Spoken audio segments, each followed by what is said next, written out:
We're going to continue on this discussion with gastric ulcers. And in the last video lesson, we focused on the squamous region of the stomach.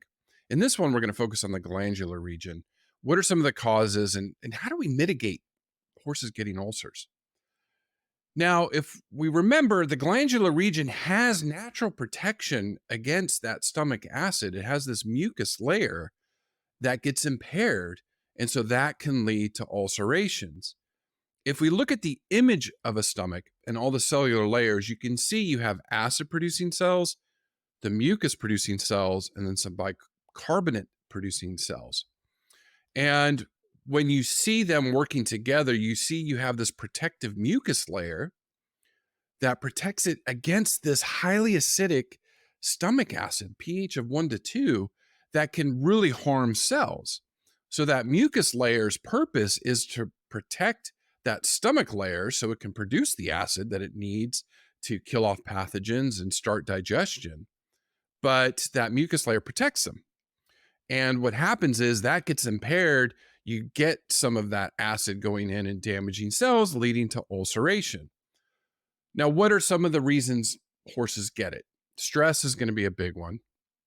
You get inflammation in the stomach, the breakdown of this mucosal defenses, and it could even be caused by bacteria that is going to penetrate and then harm those cells and then cause ulcers. You also can get bile reflux from the small intestine.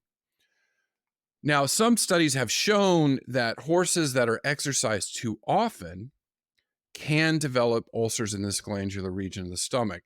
So greater than 5 days a week of exercise for the horse can make them more predisposed to getting these ulcers. So why? Why is that? Well, when a horse is exercising, or any of us are running, our blood supply is getting shunted to our muscles, our brain, our heart, our cardiovascular system, right? So we can survive, fight or flight. That's the general idea. So when that happens, blood flow to the digestive tract goes down. So there's less blood supply to the stomach, which could lead a breakdown in these mucosal defenses. Now, they couldn't link it to exercise duration or intensity. It's just if a horse was exercised greater than 5 days a week, they would develop these ulcers. So one of the suggestions to mitigate this is to, if you have a horse that really is exercising quite a bit, whatever discipline you ride, make sure they only exercise 4 to 5 days a week and they're getting enough recovery time, that their body's recovering and the blood's flowing to the digestive tract and everything is going smoothly. Other factors you can consider is increased turnout time. So we want to ensure that the horse is getting more turnout time, because if they're stalled, that increases the chances of ulcers. Grain feeding, these starchy, sweet, sticky feeds, the bacteria in the stomach that can produce volatile fatty acids, can make it more acidic, can break down these mucosal defenses in the glandular region and cause problems. So we'd like to maximize pasture turnout and reduce grain feeding time or grain concentrate feeding amounts to mitigate some of this. And then other factors that some you can't control. But if they have multiple caretakers, if you're at a boarding facility and different people are coming in to feed or turn your horse out, that induces some stress. They don't know who those people are sometimes. Multiple riders, people ride differently. People handle horses differently. Warm blood breeds. So again, if you own a warm blood, they tend to be predisposed to getting ulcers. So some of the strategies that you can use to mitigate the formation of gastric ulcers. So we'll talk about that. Some of the nutritional support. And again, this is the most critical, is we always want to start with forage. Feed a balanced forage-based diet.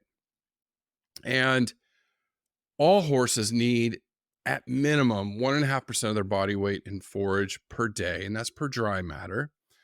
So to give an example of what we mean is, again, that 500 kilogram horse, that would equal to 7.5 kilograms of forage dry matter.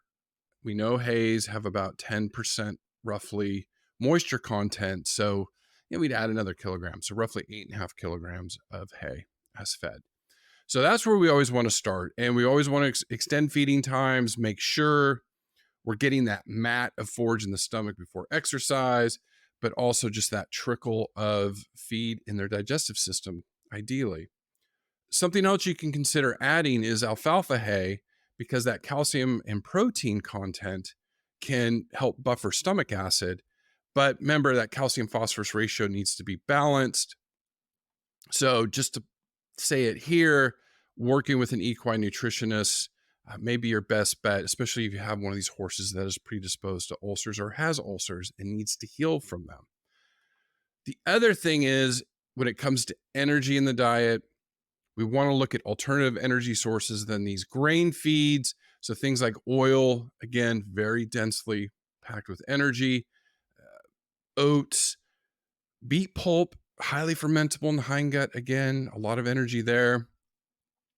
And if you have a horse that's in very heavy exercise, the top end of performance, thoroughbreds, racing, your endurance horses, again, working with an equine nutritionist may be your best bet to find a balanced diet, because you may need to add some grains. You may need to add some things that gives more starch to the horse, but working with a nutritionist is probably your best bet. Then you may be asking yourself, what about some of these dietary supplements that you see that gastric support and things like that? We'll tell you, be very careful about things that buffer stomach acid. Again, stomach acid has a very important process in the horse. Again, those pathogens breaking down nutrients. If you are giving an antacid all the time to a horse, you could be just leading to more problems and issues. Really, what we need to be thinking about is, how do we support a healthy digestive tract, and how do we support cell growth and turnover? Because in the digestive system, they're producing cells all the time.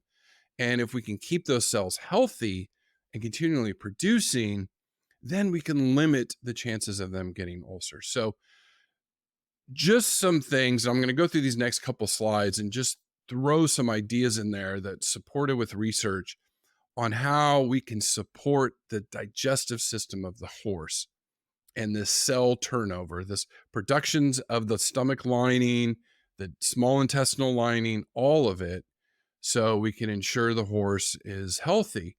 So things like glutamine, dietary nucleotides, hyaluronic acid, you could be looking for supplements higher in these. But remember, this digestive tract's huge. So it's not just something you just put a little scoop on and go, oh, okay, I helped. So if you need glutamine, it's probably going to be a lot. And again, equine nutritionists can help you walk you through this. Then supporting that mucosal defenses. And again, we're talking about glandular ulcers. So here's some things that you could look for in dietary supplements or in their diets that could help, produce that mucus in the stomach and help your horses. So you can keep these in mind. Good reference slides for when you're looking for gastric support in your horses, especially when it comes to ulcers. So if we just gave you some sort of balanced diet for a horse that's, exercising a little bit, again, working with a nutritionist can be your best bet. But you could see where if this horse was ulcer prone, again, that 500 kilogram, 1,100 pound horse, average hay, 10% crude protein, free choice as much as they want. Add some alfalfa hay, and that's going to help, the calcium and the proteins. Oil for energy, the pellets is your vitamin mineral mix. So that's very critical. And then that salt for that sodium and ensuring they're drinking. So all of these things, but again, you can play with this. It's all going to depend on how much exercise your horse is getting, what your hay content. Just to summarize it, if you have an ulcer prone horse or one of these warm bloods or one of these horses that are predisposed to it, cannot suggest enough, work with an equine nutritionist to get the right balanced diet for them and add some of these things to support a healthy gut. So in the next video lesson, we're going to tackle colic. So look for that.